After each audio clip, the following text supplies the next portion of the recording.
Hello and welcome to the after party. I'm No White Guilt, and with me, manning the bazooka of love, is the Great Order. The honors roll call highlights and celebrates those who have conscientiously committed to monthly subscription investments in my work for White Wellbeing.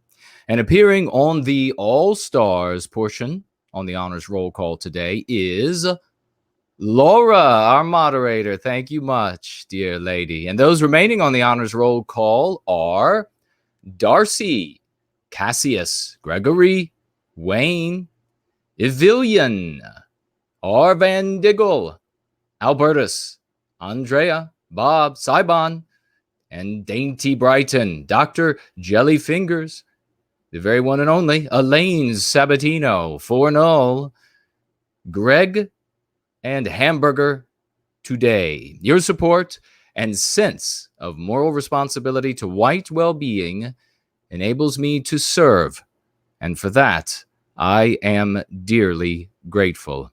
Good men and women, HB 2014 is a hero in our rapidly growing community. If you are not following him on Twitter at _HB 2014, you should do so and help to spread the clips he makes in service of going free. Let's make HB the Twitter Titan. And as for the Superchat crown winner of last week is Roy Danton for investing a total of 80. The light of the fight is the white in the light dollars. Anthems to you, good sir. Anthems. In second place was Ohesian Outlaws, super chatting $50. Congratulations and thank you. Super chat on YouTube at 30%, on Entropy at 15%, where you can also watch the stream, of course, ask and vote on questions in the cool little questions widget, and participate in any polls I might post. You can also super chat on Ko-fi at 15% as well, and on Cash App at 6%. On the after party, Jared and I share the super chats with our guests. As a piece of housekeeping, if you donated more money to Carlisle, in addition to anything you gave on the GoFundMe or what have you, as a super chat this past Sunday's Going Free stream, I am making arrangements with her, and she will have that money shortly. I thank you all. And now, today we are getting tapped into the perspicacious Ecce Lux from the YouTube channel of the same name. Ecce, tell us a bit about yourself, and then Jared will do the honors. Okay, hey, how's it going, guys? So a little bit about myself. I live in Los Angeles. This is well known, so it's fine. I live in Los Angeles.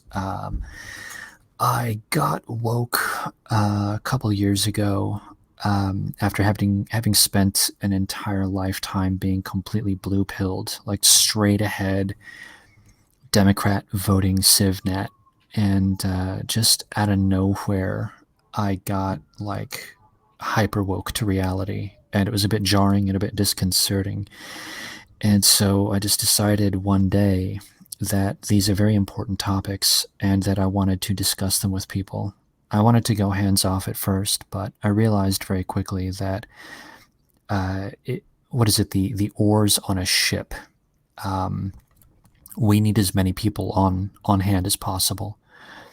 So whatever I can pitch in, I will do so. It's modest. I wish that I could do more, but this is just where I am. The minimum amount of energy that I can contribute is to stream and to at least discuss the topics and concepts in the best way that I can, to offer whatever I've got. You know, it's modest, but it's something. So that's basically who and what I am, I guess. Yeah. It's funny you use the word woke, and the other side of that word too.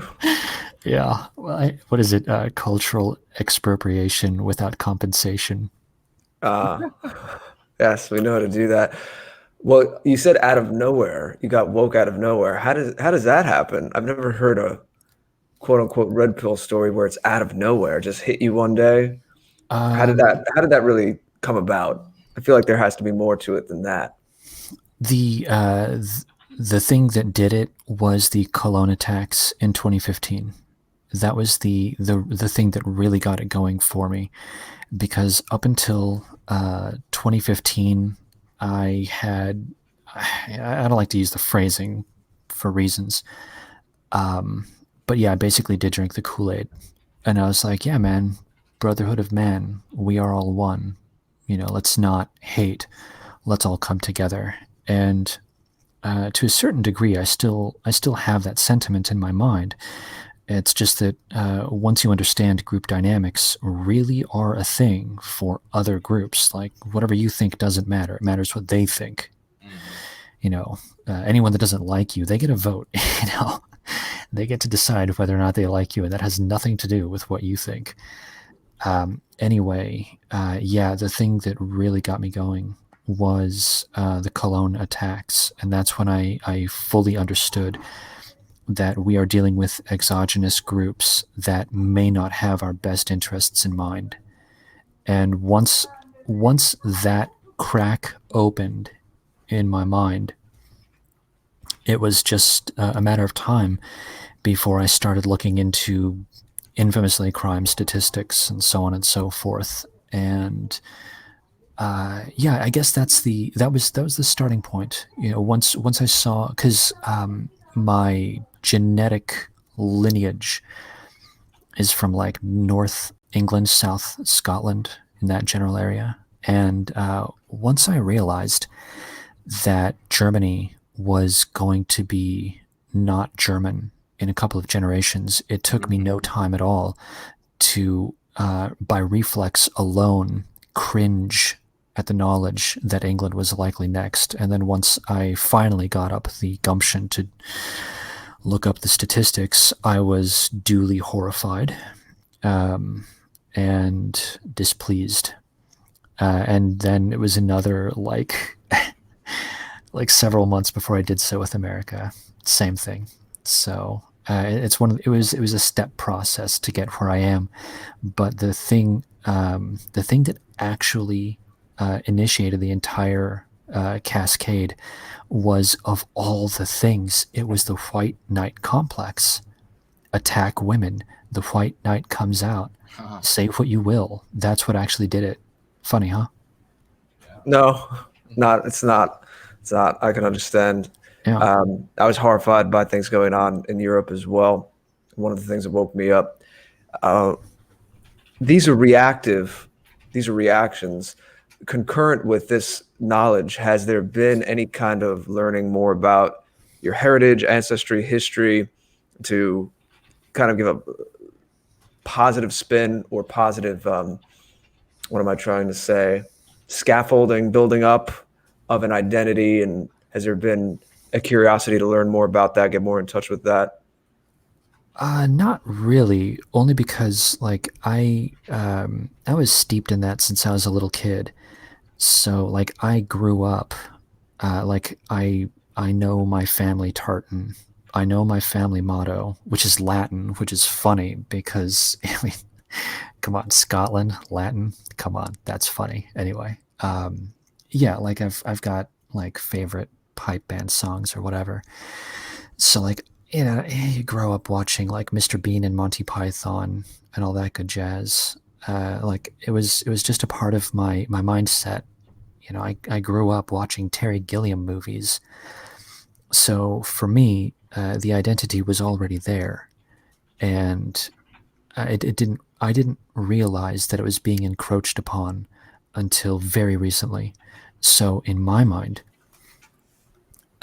London had been English since time immemorial and would always be English. And so some years before John Cleese said London is not English anymore, I started to get that idea. And basically it all galvanized once I started looking at footage from London. And I was like, oh my gosh, things are not what I thought. That I was not expecting to see something completely counter to my own internal narrative. So anyway, yeah, but my identity was already there. Well, that's a good answer. Do you think that that had anything to do with your quick response once you realized what was going on?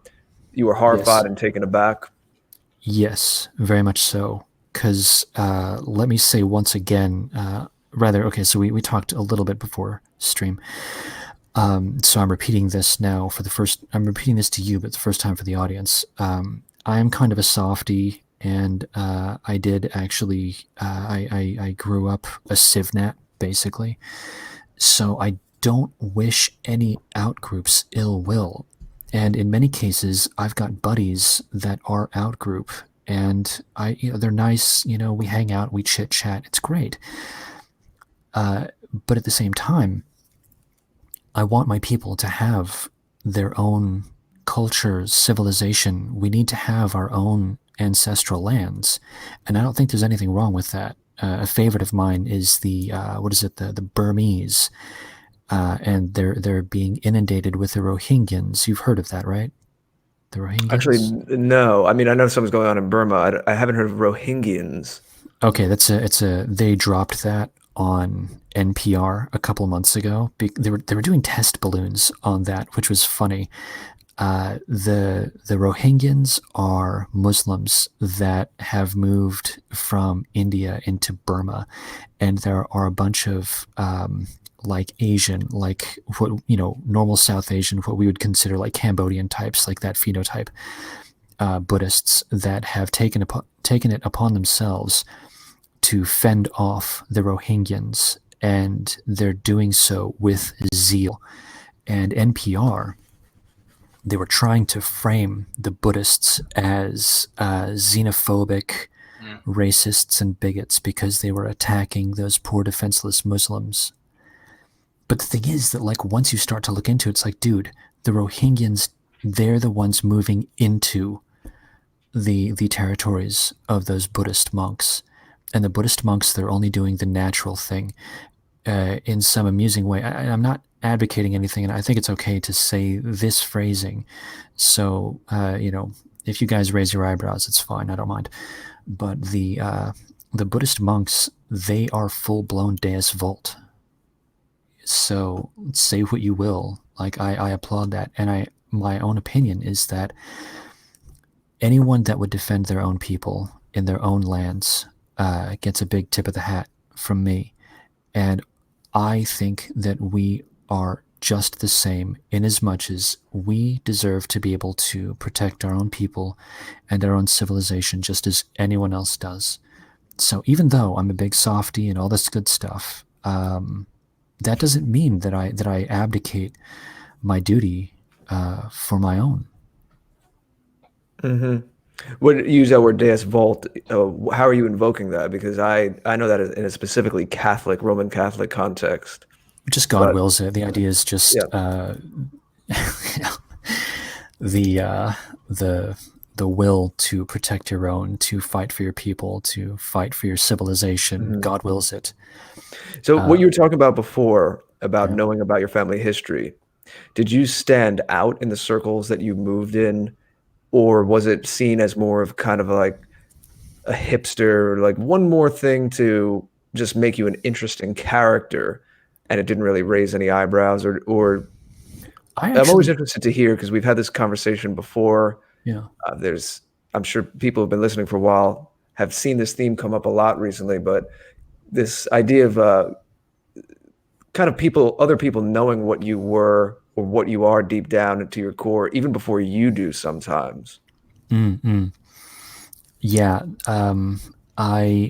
Okay, this is, I'm not going to name, and there's no personal information here, so it's acceptable.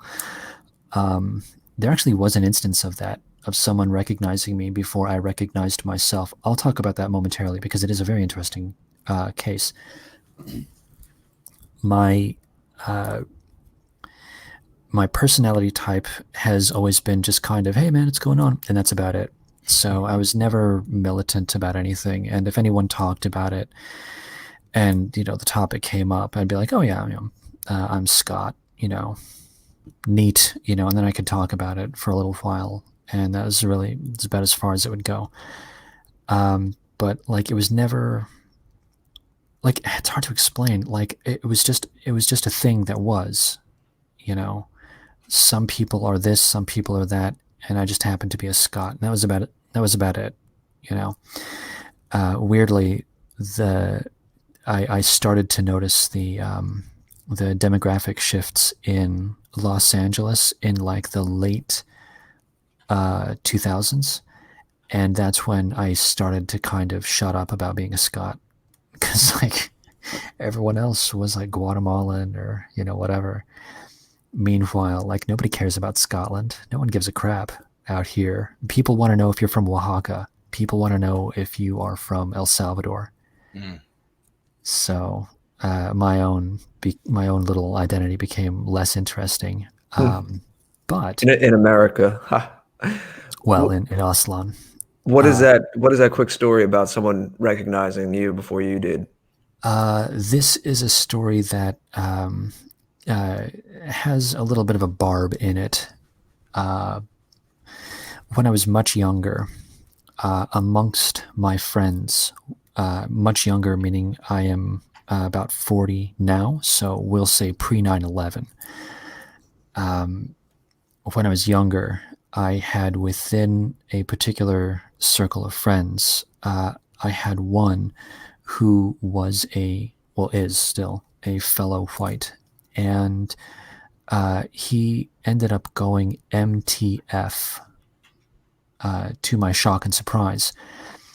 And I mean, at the time it was shocking and surprising. Now it's not so much. I don't want to get into that, but anyway. And this was back before I was woke. This was still when I was in my CivNat days. Okay, this is very important to understand. This was early 2016. So I was basically a MAGA-pede, if that makes any sense.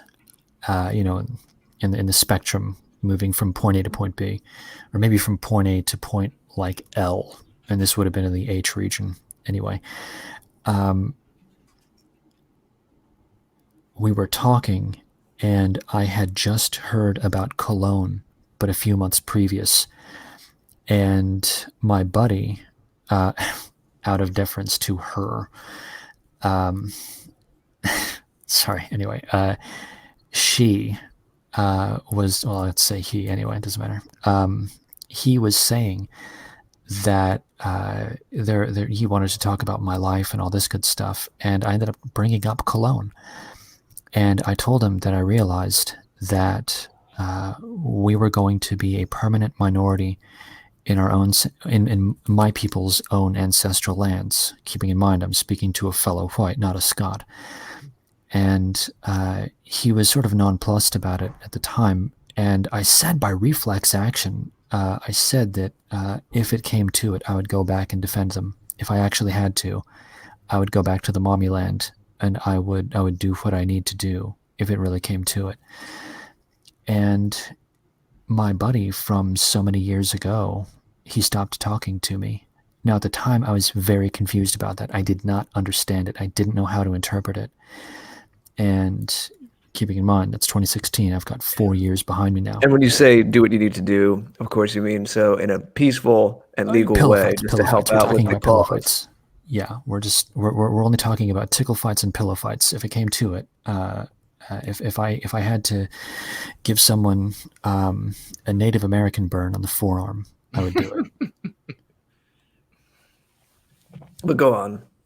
Yeah, well, yeah, it's basically that's it in a nutshell. The situation ended up at the time as a CivNat, I had no idea why this person, whom I thought we were pals, I thought we were buddies. Once I said that I was willing to defend my people, it was, closed doors from then on out. And I had no idea why. I did not understand why. Now, in 2020, I understand that nationalism is frowned upon by certain people of certain tribes. I did not know that at the time. Now I know it. So it's hard to the process of going from not seeing what's happening in the world to seeing what's happening in the world. It was very long, very convoluted, and you end up with these kind of peculiar stories where you think that you're buddies with people that are not your buddy. You think you're pals with people that are not your pal. And that's a very sobering realization.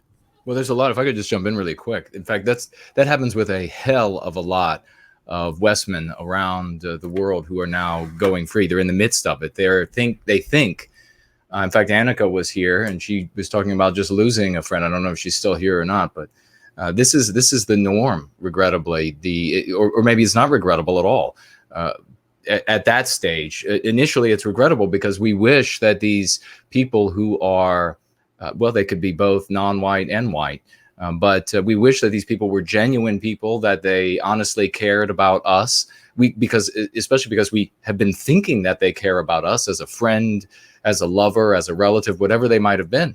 And then we find out that the moment we express love, concern, and care for our kind, our people, Western kind, suddenly they act as though some sort of egregious infraction has been made. We've fouled something, and that's because they are anti-white. And regrettably, these folks, they didn't realize it until they were deep into this friendship. Memories had been made together, laughs had been shared together, and then suddenly they realize, my God, this person that I think is a friend or a lover or whatever, somebody who's close to me, is actually a monster who wants to white erase my people, biologically white erase my people, white erase us from our history books, white erase us from our own countries.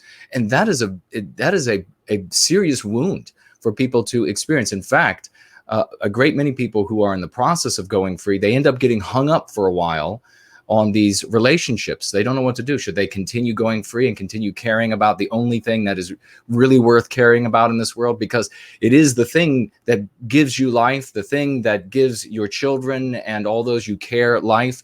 And it is the thing that if it's not preserved, all of those people that you care about, all of that civilization that is meaningful to you is going to go away. They get hung up. Should I continue to care about this, or should I allow this person, and it's really, this is this moment for them. I've seen it so many times where they're in this state of just abject confusion over what to think about this person that they've been friends with for so long, and as I say, made memories with, maybe made love with, who knows. And suddenly they're looking at them and saying, I mean, this is the case, of course, with Liv.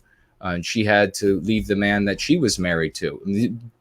Decisions are made when we are going free that seem in the moment like these are the worst things that could possibly happen. And it's not that they're insignificant. They're terrible to discover that somebody you care about, somebody close to you, is actually a monster. But at that moment, once you've discovered that, it is a gem to find the door in that scenario, because getting away from that person is the only way that you're going to be mentally and spiritually healthy. You are not going to be able to remain in their presence. All along, they had been steering that relationship, and you didn't realize it, in a way that was detrimental to our people, detrimental to all of the things, all of the structures that we need to bolster our civilization. And so in that moment, the most beautiful thing, as ugly and as painful as it can seem for all of us, and I know I'm talking to a great many folks out there who are hearing this and identifying immediately with it. They're saying, yeah, that exactly is what I had to deal with. At that moment, as painful as that severing is from that person, being able to find that door and get out into the sunlight, get out of that prison, that spiritual and intellectual prison, and that mental prison that you're in, will be this salubrious sunshine pouring down on you. You'll make new friends. You'll find people that are actually wholesome and good for you. That doesn't mean that every person that you're going to meet, obviously, who cares about white well-being, is going to be the best person ever. You're going to have a variety within our spheres, just like you have a variety elsewhere. So don't meet somebody that you think, well, maybe this person's character is not quite that good, and then think that applies to all of us. It most certainly does not. But yes, this is a difficult thing, Ecce, that you experience, and it is something that is very painful to have to go through. That's why I have, and to my detriment, to my benefit. I guess it's been both. I've always let folks know where I stand when it comes to, now, obviously, if you're newly going free, then you wouldn't have known, you wouldn't have been able to tell folks ahead of time what your positions were. You were, like many, are expressing the dismay of confusion. Like, why does this person suddenly not like me anymore? Why won't this person suddenly not hang out with me every Wednesday night like we used to do and do whatever every Wednesday? Suddenly, what could I possibly have said? Couldn't have been that I said that I like my heritage that happens to be white. Couldn't be that, because these people, they care about me. I've been friends with them for years. And but if you are going into a relationship with folks, I recommend this, unless it's a situation where it's your employment, and then you manipulate the anti-white bastards that are signing your paycheck just as they manipulate us. You tell whatever you want to hear, boss. You just keep signing that paycheck over to me, and I'll say whatever you want me to say, and I'll keep working, and I'll keep serving this other life behind my real life. I come here to get the currency from you, but then I go serve my real life, and I have this dual life going on, one that's exciting and is in service to the only thing that has a right to claim your life, and the other, the boring life of produce and consume. So you manipulate them where you have to, but otherwise, if you can, it's best to let people know right away, if you care about white well-being, to let them know that you do, in gentle, especially when you're making new relationships, because remember how they've been taught to see us. They're living in the anti-white narrative. But nonetheless, don't let a big relationship get started that you then are going to break it to them at some point and just see how the chips fall. That's not going to be a good scenario. And this is especially true for young men and women, or men and women of any age, who are looking for a partner, and they don't build the relationship only to wait 2, 3, 4, 6 months down the road, and then suddenly say, by the way, I actually care about white well-being. What do you think of that? Figure out early on where they are, and with the little hints that we've talked about before. But I'm glad that you really mentioned this very human and painful side, Ecce, of the experience, because it is something that every single person who does begin to go free has to experience. Nobody starts going free. No one starts going free and does not, we shouldn't say lose friends, get rid of the riffraff, shed themselves of the dead skin, shed themselves of the poison darts. There's not a situation where that does not happen. You're going to have the situation where, and Jared and I have talked about this with other people before, where you have especially a non-white friend who is supposedly a big lover of America, a big defender of America. But would they be a big lover of America and a big defender of America if all of those goodies were taken away that they're getting at our expense? Would they still love America and want to defend you and care about our flag and our governance and our laws and et cetera? Who knows? I mean, we have to wait for that scenario to come about. So I appreciate you saying that. And I appreciate you digging in and sharing that with everyone here today. And I'll pass it back to you for your opinions on anything I just said, and Jared, and we can keep the conversation moving. Oh, yeah, I think that it's important for people, because some people, and there's no finger pointing in any sense here. Some people, they get it much earlier in life. Other people, they learn it later in life. And there have been times when people that are not present have sort of chided me for not catching on sooner. But there are instances where, when you are in the belly of the beast, when you are in the middle of it, it's really hard sometimes to see what's going on. So I think it's important. I was thinking about this earlier, actually, which is that we need to find, personal opinion, this is my own opinion, I speak for myself and nobody else. We need to be careful about our conduct and our speech. And the reason for this is because there are people that will come online. They will get woke in the future. They're going to get woke after today, in exactly the same way that if we were to time travel back to mid-2015, I would have been non-woke. I would have been a normal CivNat. And then one day, things started clicking into gear. And I think that we need to be cognizant of that. I think we need to, as much as is possible, and I understand the whole the Matrix analogy, that people who are still invested in the system, they will be working against us. I understand that, and I understand that this is a very delicate and tricky situation. I get it. At the same time, we do need to find ways to allow for an open door in the future. You see what I mean, right? Yeah. Yeah. So I'm not sure how to think about that just yet, but it's just a thought pattern that comes to mind reflexively. You know, if I'm able to come online, if I'm able to go from ignorance to comprehension, other people must also be technically capable of that, and we have to account for that, and we have to do what we can to have some kind of an open door policy for people that obviously meet certain criteria. But you know what I mean. I think you understand what I mean. Yeah. We say that here, definitely. If you come back in good faith, even if you lambasted me and Jason in comments, we don't really get into spats and fights with people, but a little bit to, sometimes you show up and maybe defend yourself for a moment. And I don't engage too long, but if someone's obviously a saboteur or anything weird's going on, and obviously internet comments is not the most important thing.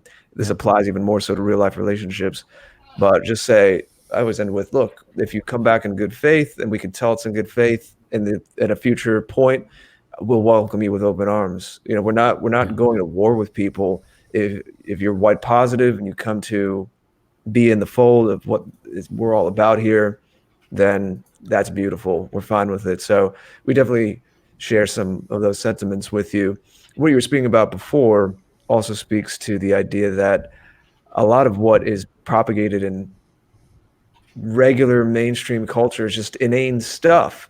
If people were funneled into situations where they were supposed to or could be expected to talk about the important things in life, the things that really draw lines in the sand and separate how you live and what your values are instead of what's on reality TV, then we would be encountering these conversations more often where you say unabashedly that you're proud of your heritage and you take an interest in it, and that would separate the wheat from the chaff.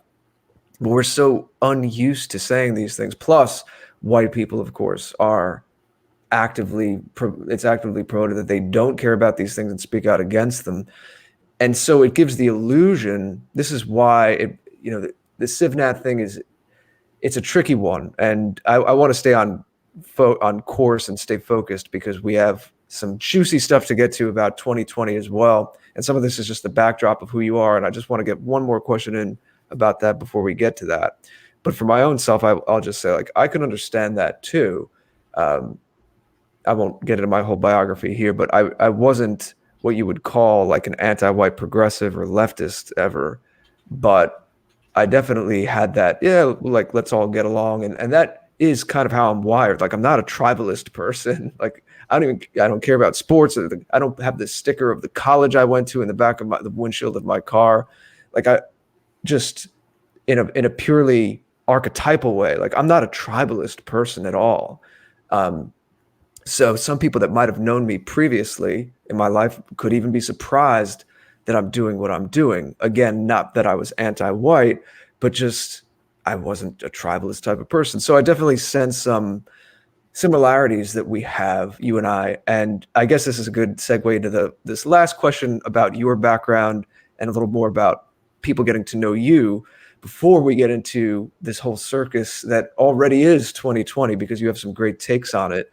And that is your stream, your particular approach to streaming. I definitely recommend people check it out. If you haven't checked out the Ecce Lux live streams, it's very different. He has his own style.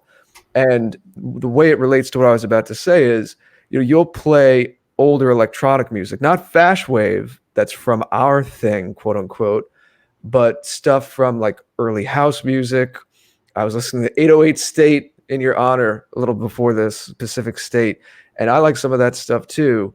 And that's another funny thing is sometimes this whole thing, people get into the wrong mindset that this has to be a social club, that if you have to have a certain diet or you're out, or you have to be listening to certain music or you're out. And I know some of these things are complicated because we can see that the social milieus that this grew out of this music, let's say house music, is not, there's a lot of degenerate elements, to say it just very quickly, that came out of that scene. But you're just a guy that maybe it played a part in your life. You happen to like it. You play it on your streams. So I'm curious as to how you thought up the aesthetic of your streams, and also if you ever get pushback, if anyone's ever, purity spiraling with you, if you've ever gotten any kind of pushback because you play house music, you play electronic music, and that's degenerate, and people went to raves. And again, those aren't invalid things to bring up. It's true. But I do fear sometimes that people get, and again, this comes up on a lot of our streams, people get way into these whole like sub scenes, and it's like, guys, everyone needs to chill out a little bit. We all grew up in the modern world. Some of us listen to rock music. Some of us listen to house music, whatever. And the thing is, the only thing that matters is that you came to a white positive stance. You're living a healthy life, relatively healthy life. You're getting better, and you're in a white positive frame of mind. So I'm curious if you have any thoughts on that, a little about your stream and what I touched on, and then we will get into some of your takes about what's going on in the current year. Well, with regards to my stream style, most of it is based on, what I used to listen to back when I was a kid. And there was a television show way back in 1997 on Eye Rolls Please, MTV, called AMP. And this is way, way, way back when we had VCRs to record things. And this show would come on Friday nights at 1 a.m. and Saturday nights at 2 a.m. The shift from Friday night to Saturday morning, and then from Saturday morning to Sunday morning. So like super late, weird hours. And they would play like Prodigy and Chemical Brothers and Chris Cunningham videos, Portishead, and so on. And I used to love that stuff. When I was a kid, 80s and 90s, what was I listening to? What was I doing? I was playing video games. I was always kind of an indoor kid. And you listen to the Mega Man 2 music long enough, you start to like it. So yeah, I just, that was like, for some reason, electro just got itself in my head. So I like that style. And right around that time, there was a lot of really weird radio going on. I don't know how many people. I'm sure several people have heard of Bill Cooper by now, but he had a program called The Hour of the Time way back when. Is that the guy who wrote Behold a Pale Horse? Correct. Yeah. My dad has that book. I've looked through some of it. I haven't read it, but interesting book. Check it out in the chat. I don't agree with everything that he says, but he does have a point with regards to certain things. So I'm not endorsing him specifically. I'm just saying that he was a part of the path with regards to how I got to where I am. And one of the things that I liked about his radio you can find it, by the way. You can go and look up The Hour of the Time on YouTube, and he's got a pretty funny take about 2001 Space Odyssey. It's funny. Anyway, I think it's like the first episode or something, like the first few episodes, whatever. He died under mysterious circumstances too. He was like a proto Alex Jones in certain ways. Yeah, he was Alex Jones way before Alex Jones existed. In fact, the two didn't like each other way back in the day. And, oh gosh, I don't want to, well, yeah, his death was not so good. He was, okay, in my interpretation, no, I'm not going to do that. Actually, I'm not going to go into thoughts on that. I'm not going to go into that. Just that it was under very ungood circumstances. He did die in a gunfight, and I don't think that it was a good thing at all. And it's regrettable because it's obvious if you look into the guy's life, if you look into what he was talking about, that he would have been on a trajectory. and it's sad that he was taken out before that arc could have been completed. But at any rate, the thing that I liked about his program is that he did a combination of talking about things from his own perspective, and he would also read out articles or books, and in between he would take breaks and he would just play music or commercials or something. So it's just, my stream is basically modeled after the Hour of the Time, with the exception that as where Bill Cooper, he would have been playing like oldies, because back in those days he was in like his 40s or 50s or something. So he would have been playing the music of his youth, which would have been like bubblegum pop from like the 1960s or whatever, 1950s.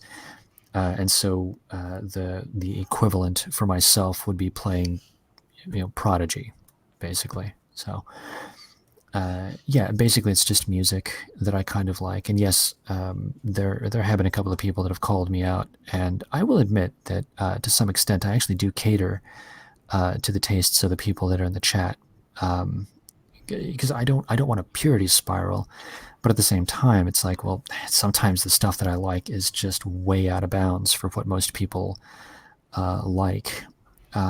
Speaking of which, I keep meaning to play some Michael Jackson on my stream, because I actually do like the guy, even though he's, I get it, he It was understand the well-crafted pop criticisms. music.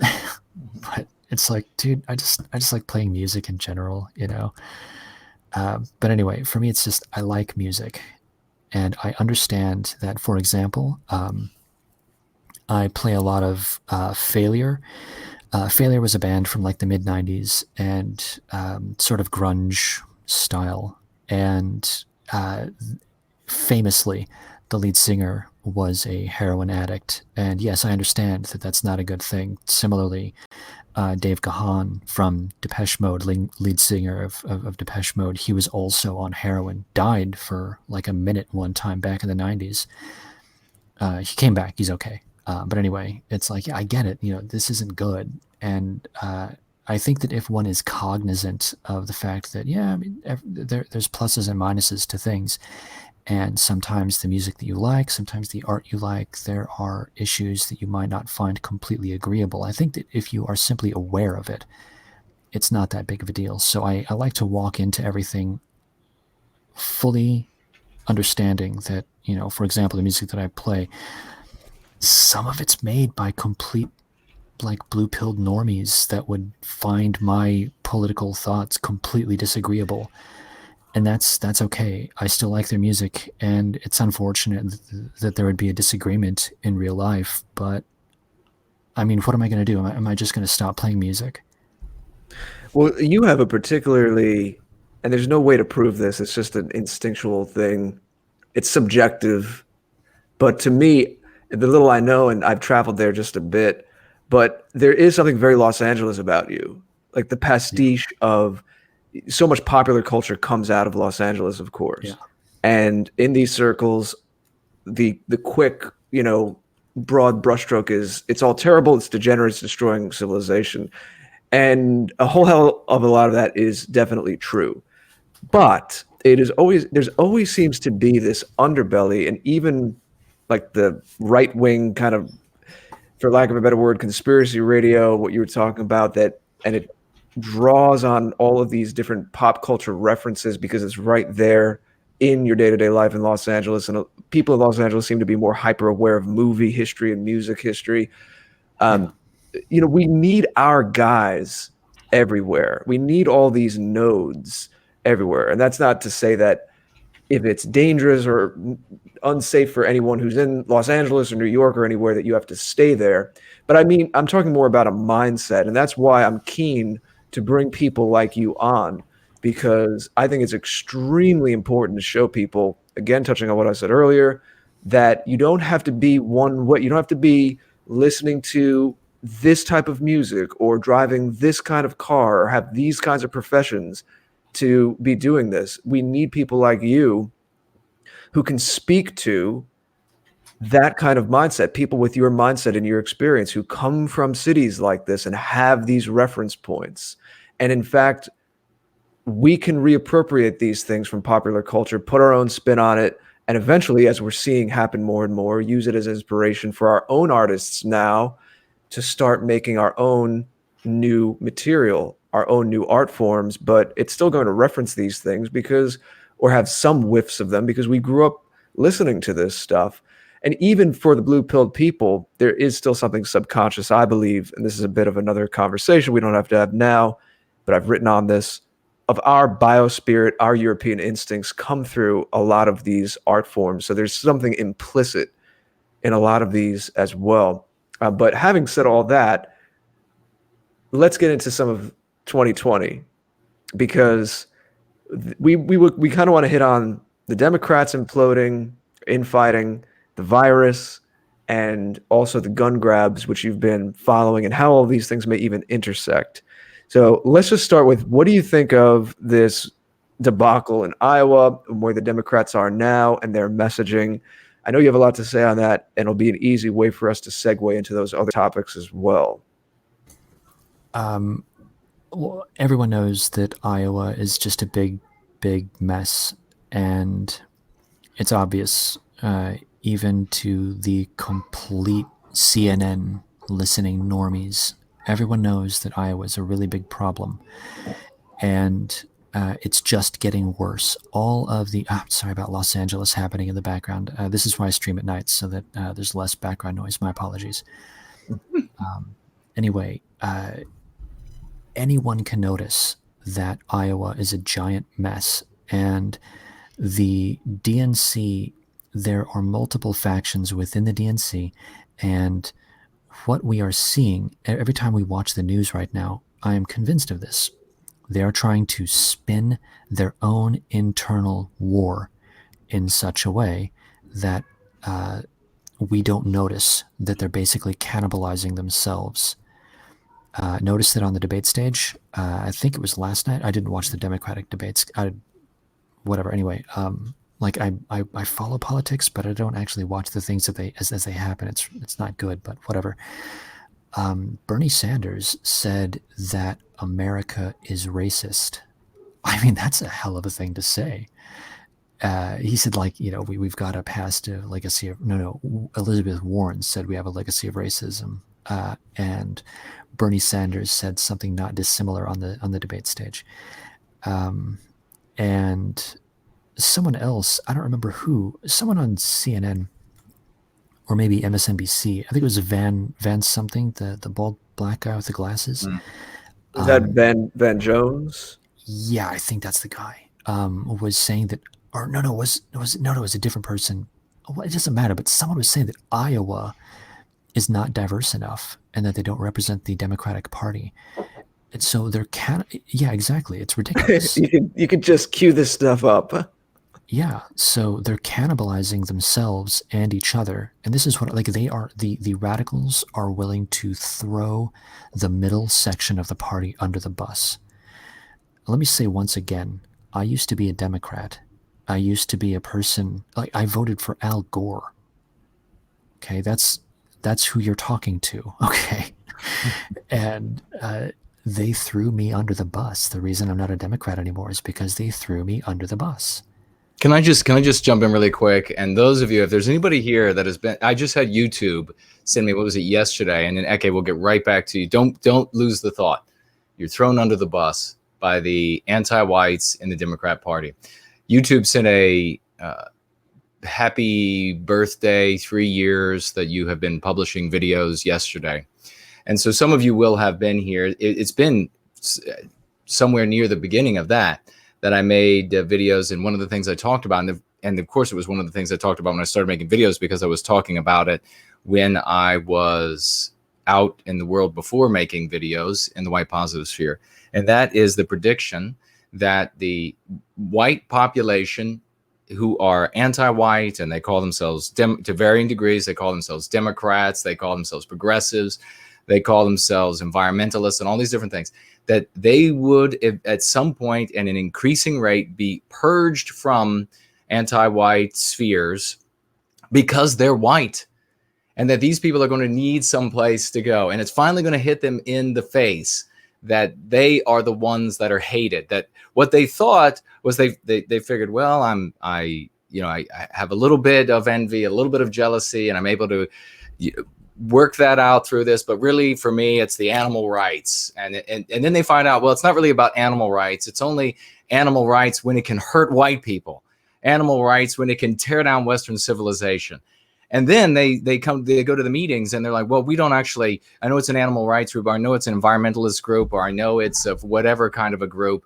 Take all the money out of the non-white country and then put it in the non-white countries to feed their little babies, so there aren't any non-white babies that are shedding a tear anywhere. And of course, their populations explode because of it.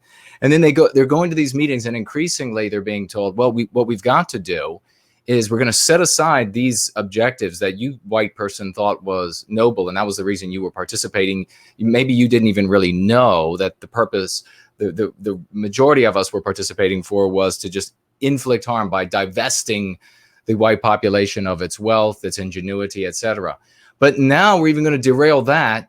And now one of the main objectives of this Feed the Non-White Babies in other countries around the world is to bring more non-white people into our organization and to make them the president of the organization and to really get rid of the white people because they're just a problem. Yes. It is anti-whiteism that motivates these people.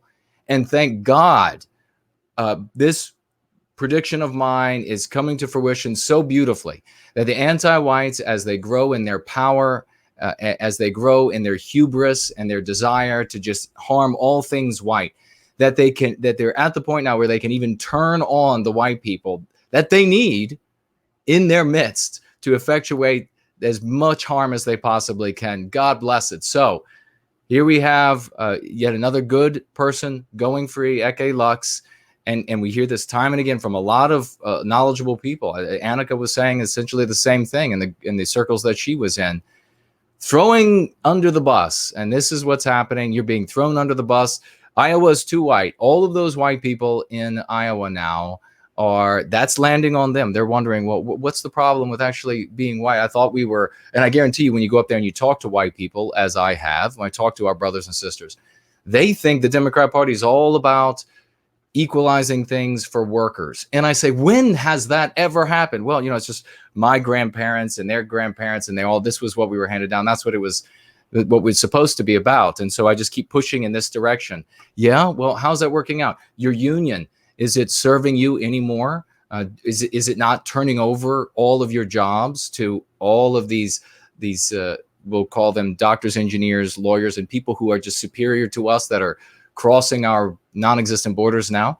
Is that what your union is supposed to be doing? Well, actually, that pisses me off. But so thank God. I want them to be saying these things at Democrat conventions. I want all of the brilliant Ecce Luxes out there to hear that they are not only unloved, they are unwanted. They are hated because of that biospirit that they cannot escape, that which they actually are. There's no amount of taking up a non-white, anti-white cause, no amount of pouring sewage onto all things white and Western that is going to be able to make up for that biospirit that is flaming bright in your chest. And if you want to know what that looks like, you want to learn and understand, we are working on the standalone version of Prometheus Rising right now, and you all will be able to see firsthand in a didactic way in pure fiction what it means for us, how you are undermined by the anti-whites, and why ultimately they hate you, and there's no getting around it. So, Ecce, please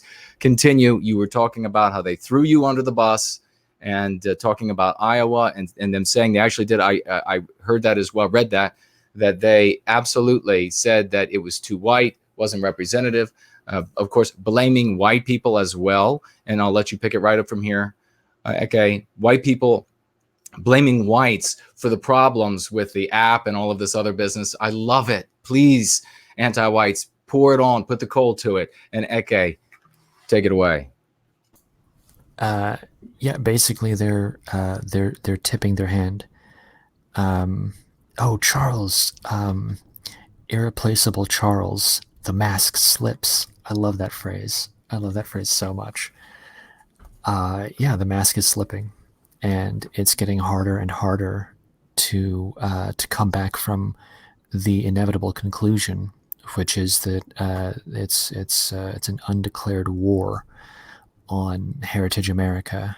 And the more that this happens, you end up with a weird, within the Democrat Party itself, a peculiar bifurcation where you have radicals and extremists that are saying the finish line is in sight, let's sprint. And then there's another faction, just as hardcore, that are trying to say, let's slow down. We win everything within the current paradigm as of 2045 permanently. I think that what we're watching right now is, and now I'm moving into speculation. So if anyone wants to call me out, this is a great time to do it. I think that what we're watching is the two factions within the Democrat Party warring against each other on how best to proceed. The goal is total domination, complete and total domination. And let me say that again, because I really like repeating it. Within the current paradigm, they win as of 2045. The first part of that is the most important. Within the current paradigm, the reason they are freaking out is because they understand that people are now calling into question the current paradigm. That's the source of their freak out. Once people stop taking the establishment seriously, they lose. What is it? A law is only meaningful if a person observes it. Once a person stops observing that law, it becomes meaningless. So too with authority.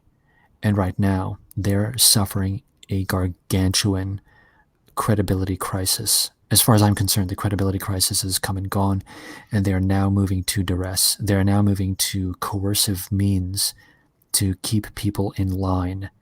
And that's why we're seeing everything go hardline, quasi-militaristic. So anyway. And what do you make of the burn? I was actually just tweeting something out about the show and what you're talking about. What do you make of this, of the Bernie thing then?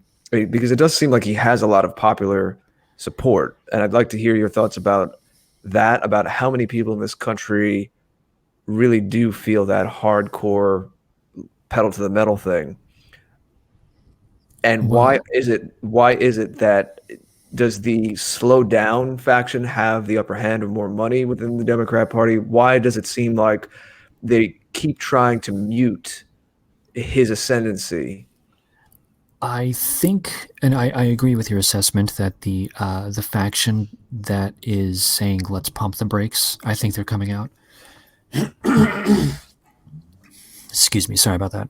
I think they're coming out on top in this particular conflict within the DNC.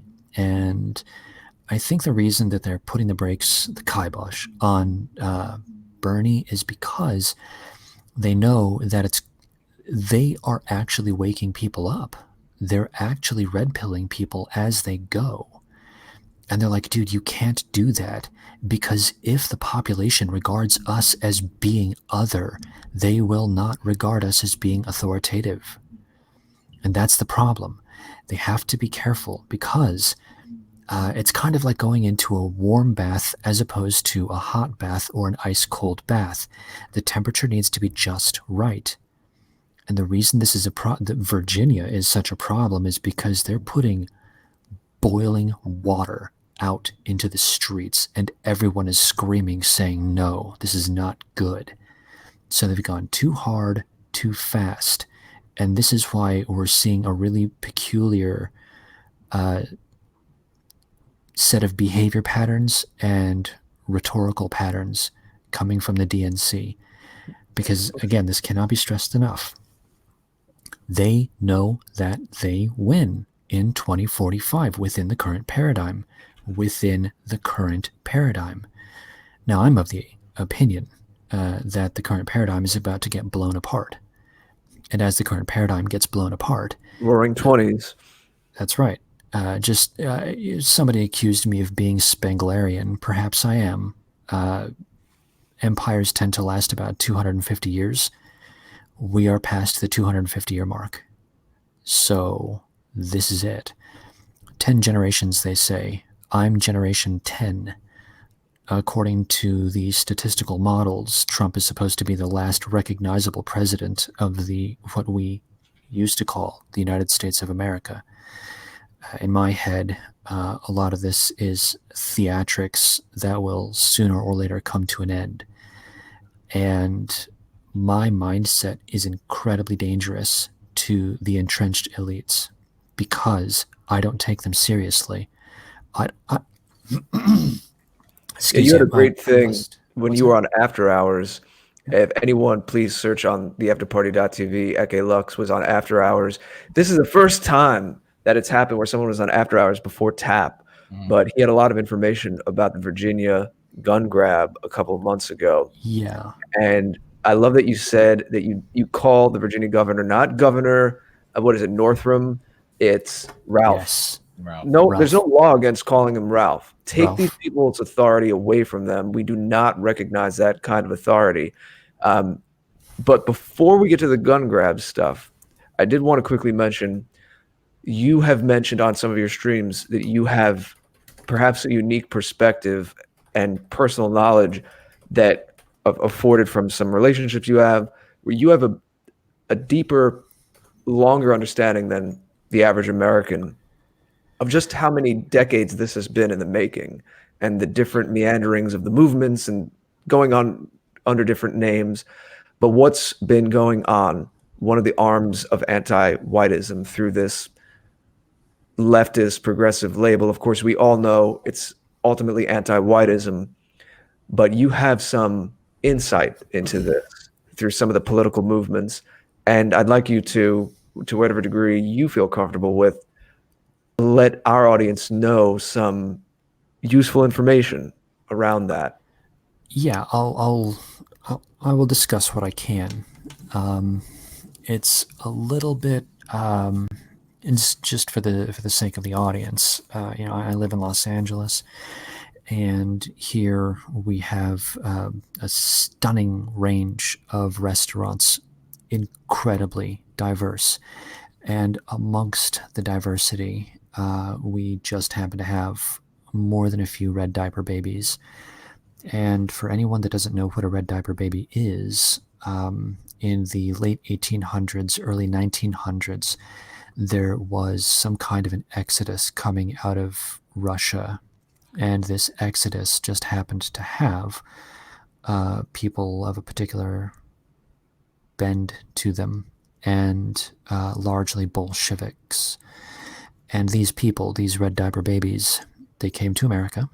The places that they went to especially were New York, Chicago, and certain sections of, I want to say, Minnesota. One of the mayors in Minnesota back in the early 1900s was a socialist. So there was a large number of them that settled in that city. I can't remember which one it was. Anyhow, these people, these red diaper babies, I know a couple of them, and they are real. The people, okay, so to my surprise, James Comey was actually a communist back in his 20s. I had no idea. And apparently a lot of these people that are in the halls of power right now, they are the offspring of red diaper babies. This is something that has been going on for quite some time. The McCarthy trials back in the 1950s, they were calling out people that are in Los Angeles to this day. I mean, it's a dwindling number, the ones that actually came over during that time, but the point is still the same.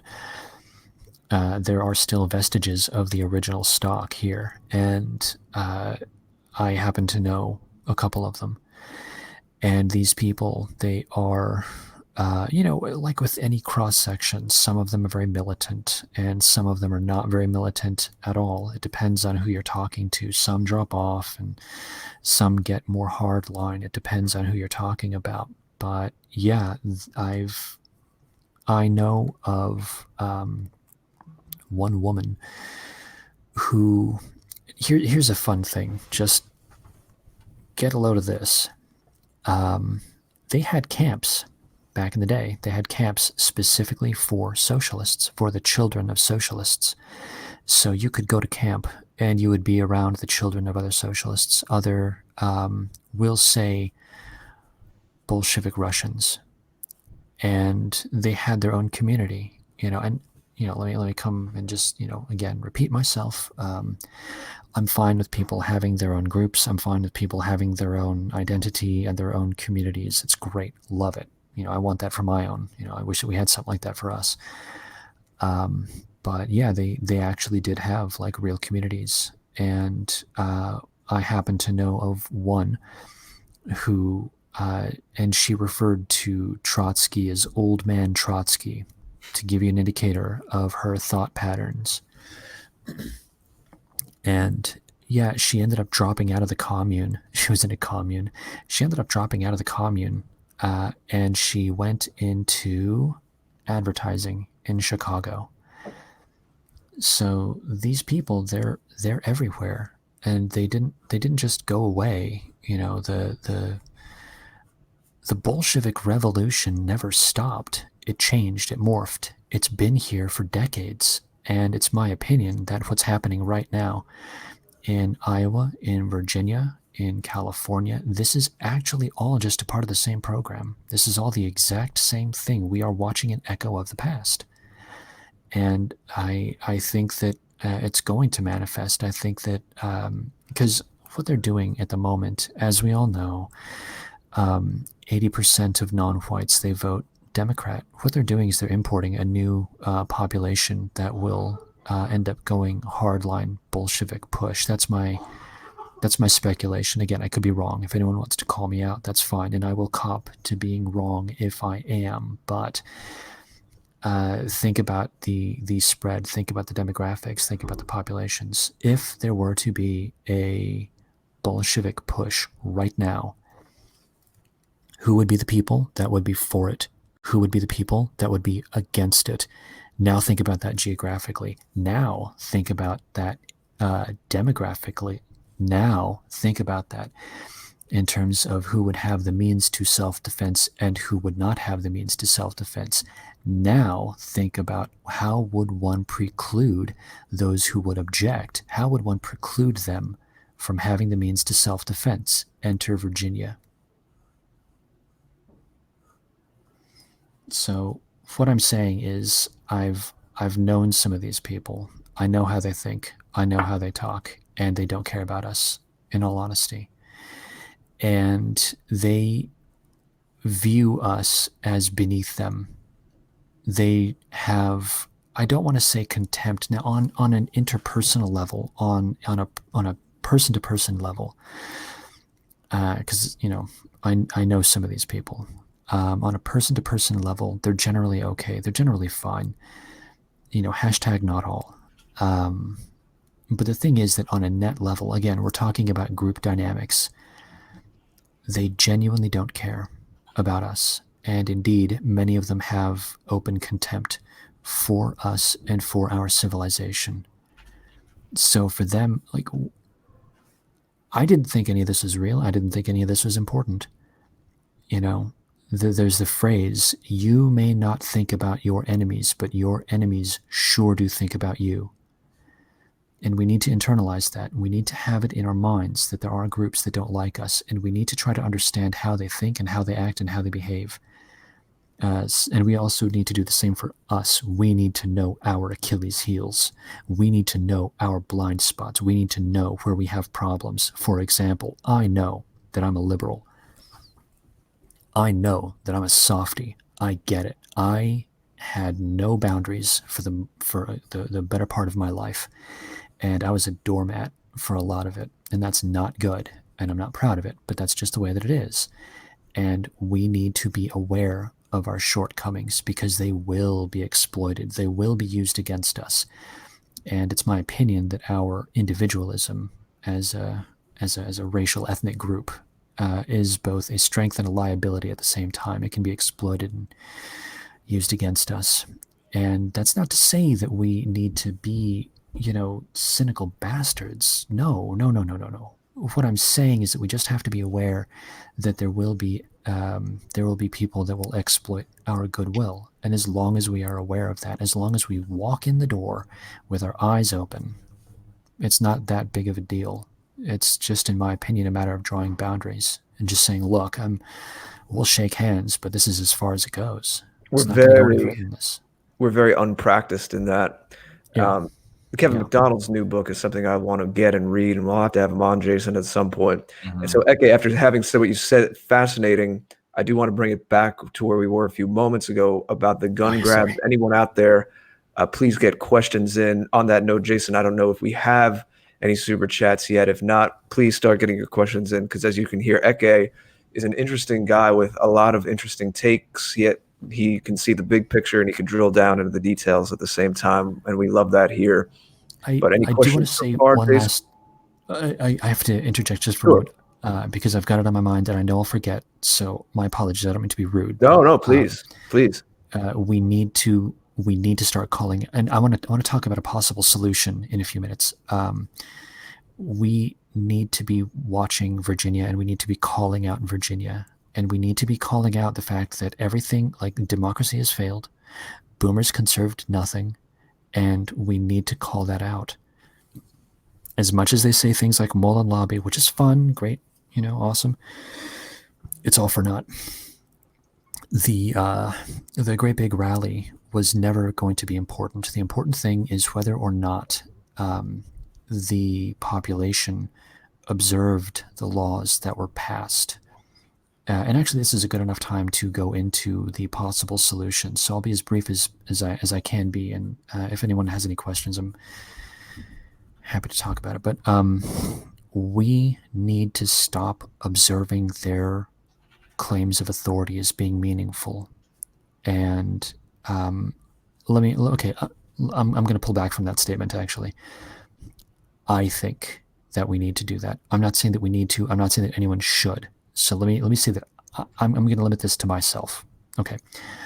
For me, for Ecce Lux, and for no one else, Ecce Lux thinks that it is best for Ecce Lux to not regard their claims of authority as being meaningful, because if Ecce Lux thinks that their claims of authority are meaningful, then Ecce Lux will have a tendency to defer to whatever they command.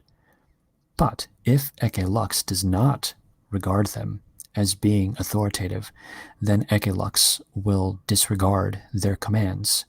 Now, here's the rub.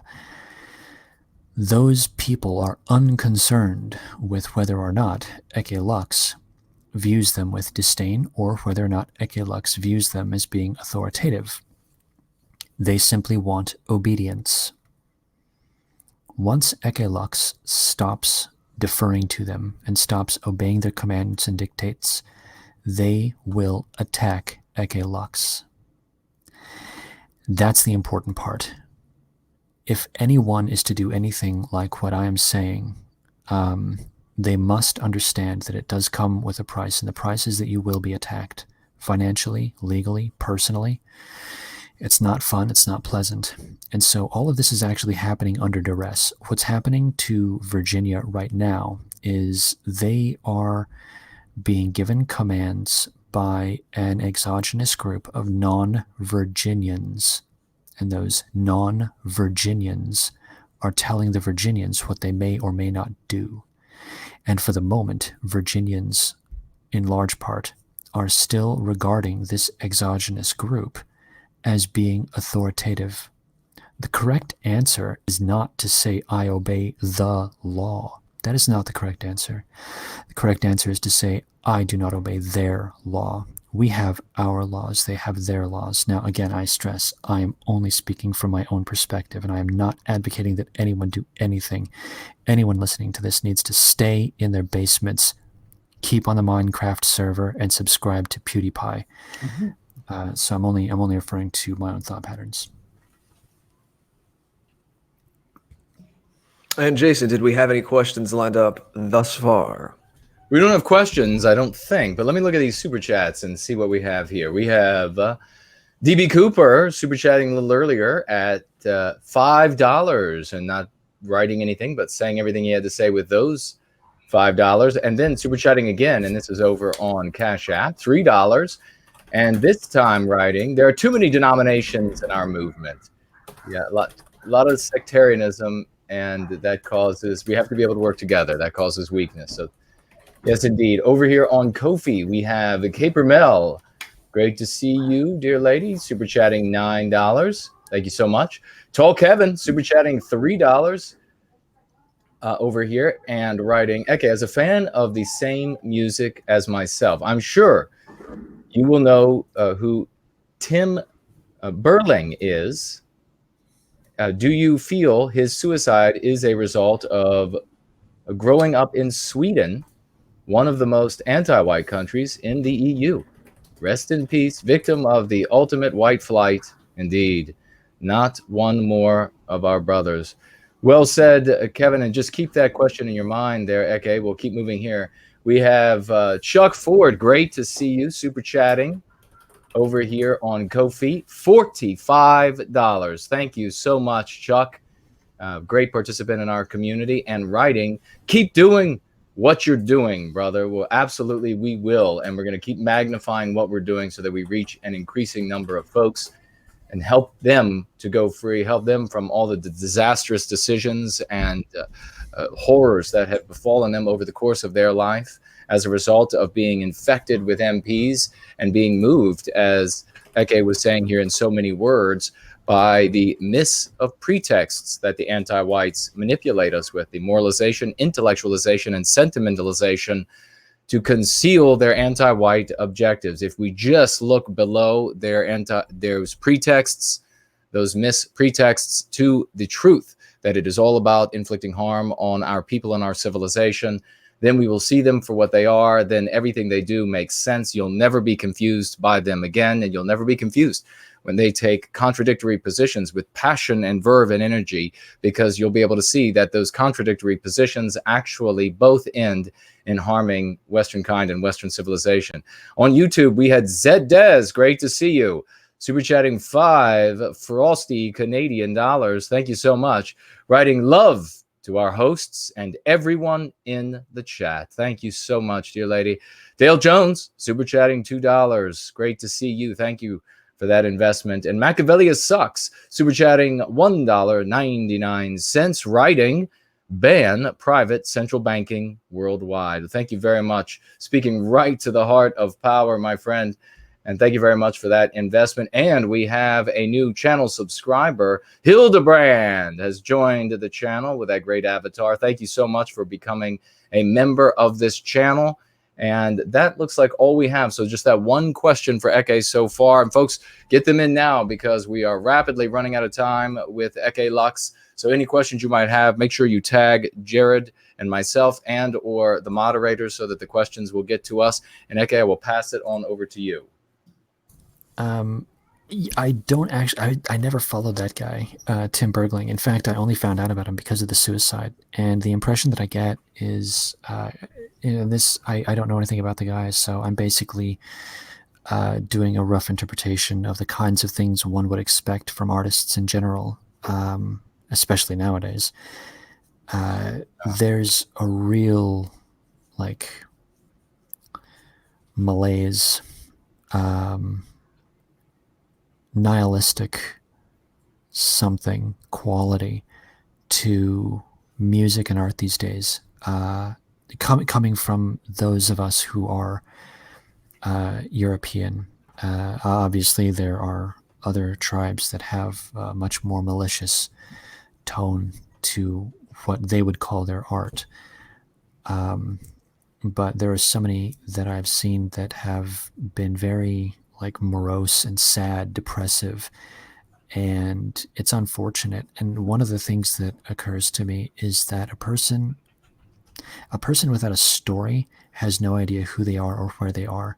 We need stories. We need mythologies. One of the most bizarre things that ever happened to me in my life happened to me when I was maybe 20 years old or something, 19 or 20, I don't remember. I was on Santa Monica Promenade, 3rd Street Promenade. For anyone who doesn't know what that is, before it became the 3rd Street Promenade that exists now. That was actually where the bike shop was in Pee Wee Herman's Big Adventure from like 1988 or 1989 or whatever. Whenever that movie came out. God, that was so long ago. Anyway, I was on the 3rd Street Promenade, and I had watched a movie. I have no idea what movie it was. This would have been around the time of like just before The Matrix. The Matrix was 99, so it must have been like 98. And as I came out of the movie theater, the strangest thing happened. There was almost like a switch flipped in my head. I cannot to this day explain what it was. I forgot who I was. I forgot where I was. I forgot what I was doing. Basically, for some reason, again, I can't explain why, the world became a very strange, like, cacophony of just sights and sounds and colors. And going out of a movie theater and not knowing what you're doing in the middle of like a crowded area, very disconcerting, very weird. And the thing that and I just thought about this like today. I haven't thought about this memory in years, but the thing that's most significant in my mind is that we need stories. We need to know who we are, where we are, what we're doing. We need stories. And a lot of our stories, campfires, this is in some sense what we're doing right now is a campfire talk, what we used to do back in caveman days. We tell each other stories and we, try to figure out what's going on in the world. And, Jason, his big story is we are under threat. And we need to be thinking about how to keep ourselves intact and going on so that we can survive and thrive, so to speak. That's a great I think that does reflect where we are. I do think that's the case. That's a story, and it's a useful story, and it's one that we can tell people. It's a way of vectoring in where we are and what we should be doing. This is what we need to be thinking about more than anything else. There are stories that we can accept, and there are stories that we can reject. I think that the stories that are coming out of corporate media are stories that we should reject. Those are the stories in which we are called evil white supremacists and, racists, and so on and so forth. I think these are terrible stories, and I think that we need to reject them. I don't want to go into which stories are the best stories, because it's a different show entirely. But I do think that we need to be thinking long and hard about rejecting bad stories, bad narratives. And amongst them is that we are bad. We need to reject being called bad. That's not to say that we say, oh, we're good, we did do nothing like that. I'm just saying that if anyone is going to try to call us names and say that we are evil because of the sins of our fathers, which I don't believe those stories about our fathers even. Just reject it. Absolutely categorical rejection. And we tell our own story. Mm-hmm. Correct. We need to restart that process. We need to get back into mythology. If there's anything that we should have learned from the new Star Wars trilogy, it's that the people who are in control of corporate media are really bad at understanding our mythology. They do not understand our mythology. This is an exogenous group. They are not of our ilk, and they are making movies that are hostile to us and to our civilization. They are bad at our narratives. They do not understand our mythology. We need to get back into the game. And we need to rekindle our own mythologies. We already have them. Greek myths. We have Nordic myths. We already have them. All we have to do is rekindle them, revive them. How well versed are you in movies? Because it'd be interesting to have you talk maybe one day to like a guy like Devin Stack, Black-pilled, and break that down a little bit more. I actually love movies, and in fact, I kind of wanted to talk to Devin Stack at one point, and I guess I still do, because he does seem like a pretty good guy. I remember when he was talking about the Bird Box movie, it really I found myself going, "Ah, son of a gun, he missed it. He missed a great opportunity." Because he talks about, and this is me going back into my Bill Cooper days. Look at the symbolism of Bird Box. Okay, Bird Box is a corporate media movie that's a very safe movie, so to speak. And the reason that it's a safe movie, interestingly, is because of the symbolism. Okay, so I'm going to go in a little bit into some Luciferianism, but only just for a moment, for the sake of knowledge. Lucifer is the light bringer. Okay, and it's a series of symbols: dark to light, ignorance to knowledge, eye closed, eye open. Okay, Bird Box is about darkness, eyes closed, ignorance.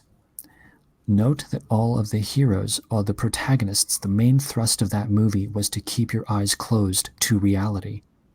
The people that won in that movie were the ones that refused to acknowledge reality. Reality was described as being dangerous and scary and spooky. And by the end of the movie, they ended up retreating into a safe space where reality could not interfere with them. The entire point of that movie is remain ignorant. That's the main thrust of that movie. Interestingly, in the novel, they went a step further. In the novel, they plucked out their eyes at the end, literally removing the possibility for knowledge. Think about that for just a minute. As Devin Stack rightly said when he was talking about that movie, the black and white one that went into color, I forget the name of the movie. These people are meme masters. The issue at hand is that they are meme masters with regards to their mythology. Their mythology is de facto hostile, incompatible with our mythology. And that's why they suck at making movies for us. Well, we don't have time for it now, but I'd love to have you on with a guy like Devin and talk about, well, if there has to be something that they're good at, because we've swallowed, so many of our people have swallowed the programming in their movies for all of this time. Well, they're talented at what they do. Let's just go ahead and make note that even if you may dislike some of the themes, which I've come to dislike some of the themes, the Indiana Jones movies, they were pretty fun. I mean, come on, man, that was fun back when you were a kid. And yeah, they're good at spinning a yarn. They're good at drawing you in, telling a story. How do I phrase this?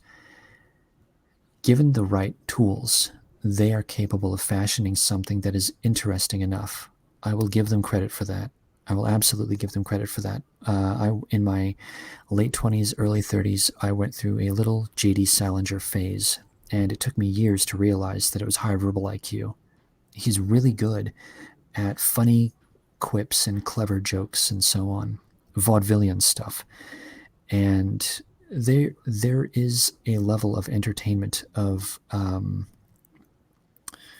performance, I think is the appropriate word. And they're good at it. And that's fun. I have no problem. If they weren't so hostile to us, I'd be fine. Like, oh my God, I used to like, what was it? Young Frankenstein. That was a funny movie. It's like, if they weren't hostile, I wouldn't care.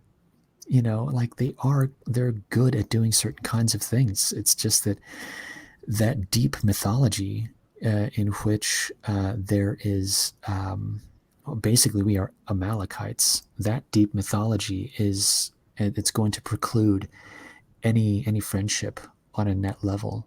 So, your question of, are they good at things? Yeah, of course they are. They're good at very specific kinds of things.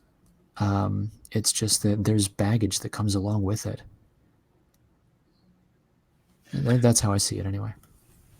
We still want to, I know some people in the chat want to get back to where we were with the gun grabs.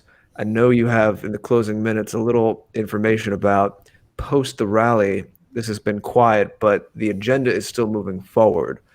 So if you could just maybe touch on that briefly. Oh, yeah. the basic thing is that they are going to be. This is the pattern that everyone needs to be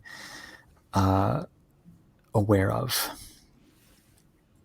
The two factions, the ones that are full steam ahead, and the other one which is saying, please stop, because they're going to catch on too fast and we can't have that.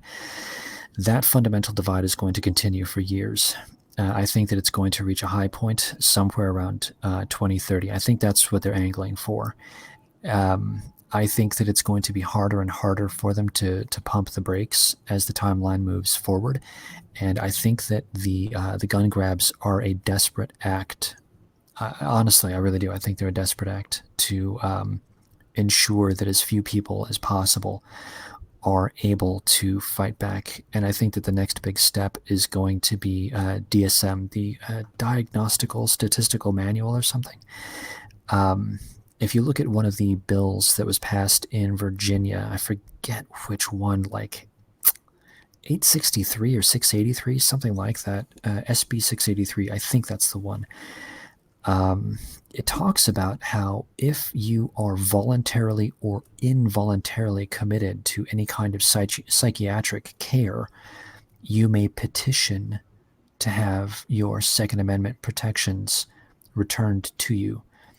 So that lays the groundwork for someone saying at some point, oh, Jared, oh, Jason, oh, Ecce, those guys are mentally unfit to own a firearm. Let's go and make sure that he or they cannot. That's what that law would do. So in the near future, I think we're going to see DSM pop out with dissidents being regarded as mentally unfit. And I think they're going for broad spectrum. They're going for multiple attacks on that. The FBI recently said that they are going to declare WNs as on par with ISIS. So that means that everyone here in the chat, we are all on par with ISIS, according to these people. And once that happens, the next thing is to say, well, now that they're going to start declaring us domestic terrorists, to tear paper terrorists. And should that happen, then the next step is to start stripping people of rights. Or let me phrase that. I'm sorry. No. Let me come back from that. Okay, this is another narrative issue. This is another issue with narrative. We need to be careful of that. We should not say the law ever. And we should not say that they can, because it's not our law, it's their law. Okay? This isn't the law that encapsulates everyone. This is their law. These are the laws of an exogenous group, and I reject them. And similarly, with regards to our rights, man cannot grant rights. God may grant rights. Any right granted by man may be revoked by man. The way that I approach this is that they cannot take away our rights. The only thing that they can do is attack us for exercising our God-given rights. Seen from that standpoint, everything makes a lot more sense. So anyway, if one were to be accused of these things, they are looking to deprive us of our constitutional protections. And they will use that as an opening to simply attack us on a legal or financial level. So they're laying the groundwork now, I think, so that in about, because Trump leaves in 2024, they're laying the groundwork so that by 2024, when Texas turns blue and the presidency permanently goes over to the DNC, the Democrats are going to go into revenge mode. Once they go into revenge mode, it'll be just a matter of time before they start vanning people. Only high-level people, only people of like certain ilks or whatever. But first they came for these guys and I said nothing. Then they came for these other guys and I said nothing. They're going to pick people that are legitimately not good. But the problem with that is that no one's going to say anything. and they're going to slide into going further with it. That sounds paranoid on my part, but that's just my opinion. Again, I could be wrong, and anyone in the chat that wants to call me out on being wrong later in about 4 or 5 years and embarrass me, I'm completely cool with that. Well, you did say in the beginning the paradigm is changing at the same time too. So it's all this witch's cauldron of these different sides pulling apart the middle in all of our Western countries, and that's what this decade is going to be, very tumultuous. It's just this tumble, this, like in a washing machine, this tumble. Yeah. The poles are kind of realigning. That's the thing. Yeah, this is why I try not to make too many predictions, and some of mine sound a little bit, a little Sturm and Drang, but there's some realism to it. You just plot everything on a trajectory. You can kind of see where it's going to end up.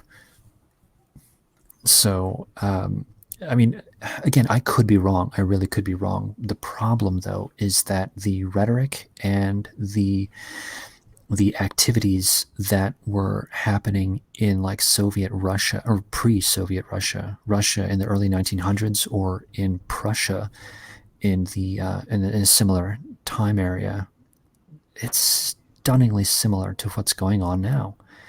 So, I don't like sounding paranoid. I don't like sounding like some weird Chicken Little, oh my God, the sky. The problem is that, like, there are patterns that are manifesting. And if you look, like, oh my gosh, that guy. Did you see there's that on Twitter, the guy that was talking about slitting Trump's throat and the throats of Republicans? Did you guys see that? Mm-hmm. Okay, I did not actually. All the boomers, you should look it up. Somebody link it in the chat because it's a great clip and everyone needs to see it. There were boomers that were laughing at that. That is no laughing matter. The reason it is not a laughing matter is because, yeah, sure, fine. The guy weighs like 130 pounds. Okay, whatever. The problem is that when you've got hundreds of thousands of those people saying the same thing, that becomes a problem. They are constrained at the moment because they don't want to suffer repercussions. Once they are given free rein to, quote, bash the fash, not rhetorically, but physically, then they become a problem. Everyone that is seen, and let me say it again, I like repeating myself, this is for purpose, this is for effect. On an individual level, any one of us could take that kid, and everyone knows it. But when you are faced with scores of them, it's a very different issue. Any zombie movie will show you the power of a weak crowd versus a couple of strong people. So, if you live in a major city, this is a major problem. We need to be fully cognizant that there are patterns that are forming, that are manifesting. And in a worst case scenario, these patterns are like, we move into Berlin 1919. That's a major problem. That's a major, major problem. So we just have to be aware of it. Anyway, there's some people saying that a 2020 Trump victory will exhaust the left, and I don't think so at all. No, it's going to send them into yeah, but they're just going to. You're saying they're going to want revenge later on. Yes, that's what. Okay, listen to the rhetoric that's coming out right now. The resistance in the Star Wars movies. There was the oh gosh, what was the movie? Man in the High Castle, right? They just declared. That's an Amazon series, right? Correct. Yeah. And it's funny because they really messed up on the tone with that one, because everyone ended up rooting for the enemies, the baddies. But anyway, yeah, and there's that new one, the Manhunters or something like that, where again they're declaring Americans a bunch of Nazis to be hunted and killed. Mm-hmm. The problem here is that they are memeing out a conflict between white America and everybody else. And the concept is to declare, again, Bernie Sanders and Elizabeth Warren both said that America is a bunch of racists. CNN called Iowa a bunch of racists. They are memeing out a conflict. They're memeing out the idea, they're seeding it, that they have been wronged by us. Okay, the basis of their narrative is we are victims and we have to seek retribution against this group because this group did us wrong. That's the source of their narrative. Number one, we have to reject that narrative in the most simplistic terms possible. We didn't do nothing. Okay. And it's okay to say that. It's okay to say, look, we didn't, I mean, by gosh, I am a blue-pilled normie cuck, okay? I spent my whole life being as nice and kind and as helpful and understanding as possible. And I had my hand batted back multiple times by people that I thought were my friends. This is going to happen on a civilizational level. We have to reject, because I know that I didn't do anything wrong with regards to those people that I thought were my friends. What did I do? I rejected their narrative. Their narrative was, Ecce, you are bad, or you did something wrong, or whatever. Even though I know that, I'm a sinner like everybody else. We've all got our faults. I've done silly things. But in terms of my relationships with them, I did not hurt them. The opposite is the case. I tried to be friends with them. And instead, I was stabbed in the back. And yes, that hurt. And I think that's going to happen on a civilizational level. And the first thing you have to do is reject their narrative, reject their stories, reject their claims because they're baseless. That's the first thing you do. The second thing you do is you start thinking about your narrative that you tell yourself. The war is actually completely spiritual. It is on the psychological level. We need to get it through our heads that the last line of defense is going to be things like your Glock 17. That's the last thing. If you're reaching for your Glock, you've lost. Okay? Think in Sun Tzu terms. You win the war without firing a shot. Think about our adversaries right now without firing a single flipping shot. They have basically destroyed London, Berlin, New York, Los Angeles, Austin, Texas, Malmo, the list goes on, without firing a shot. The power of psychology is huge. The power of narratives is huge. Mythology is fundamental. It's central. Our mythology has been undermined. We need to retake our myths. And that is what we are doing here, brother, with Going Free and Prometheus Rising and Crucible and Born Guilty and the songs that are being written and sung and just magnificent work in this sphere. Regrettably, we're going to have to tap out, just about out of time, ladies and gentlemen. But before we do, I do want to mention that we have Ohesian Outlaw over here on Entropy, super chatting $25. No way in hell I was going to miss that. Good friend. And Seaver, the great achiever, was also going to make sure that I didn't miss it. So a big thank you to Seaver as well. And we have here on the questions widget, Tall Kevin asking about your parents and family response and when you were told them about this. We're going to have to save that for next time, brother, when we have you back, whether it's on a tap or it's after hour or late night somewhere or after hours. We will pose that question to you at that time. We also have over here on a Cash App, Dalton super chatting $1. Thank you so very much. I think it's the first time seeing you and writing here. Keep it up. I absolutely will. Don't even need a pill for it. And finally, we have on YouTube, Ursa Major super chatting $5. Does anyone believe that Sweden can be saved? Yes, I do. And Norway maybe, but sadly Sweden is lost. Nothing is lost. It's all, every bit that we have struggled for, every inch, every centimeter, every millimeter that our people have bled into the soil or cried their tears into the earth for is ours. And we are going to be reclaiming our destiny. Not an inch will be taken from us. We can guarantee that to our descendants. Before I pass it over for the final thoughts of these two magnificent gentlemen, I want to say a big thank you to our moderators doing a magnificent job today. We had Roy, Ray, and Seaver tonight moderating. I don't think I saw anybody else, but they were doing a splendid job. So a big thank you to all of them. A big thank you to everybody who is participating in the conversation tonight. And a big, of course, heartfelt thank you to everyone who super chatted over the course of this evening and during this great conversation that we've been having.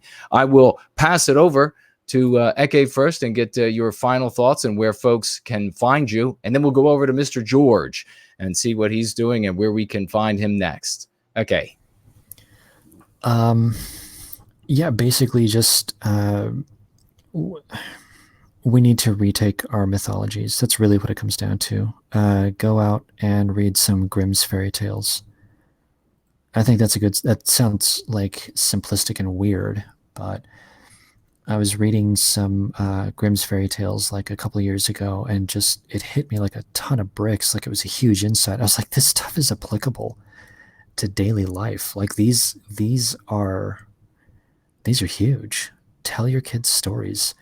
Learn the stories yourself. I've got I got a DLive account. Speaking of stories from yesteryear, my DLive account is lace_and_thorns_. And that's actually a reference to Sir Gawain and the Green Knight. That's a medieval poem that I happen to like a lot. It's in Old English, but there are multiple translations.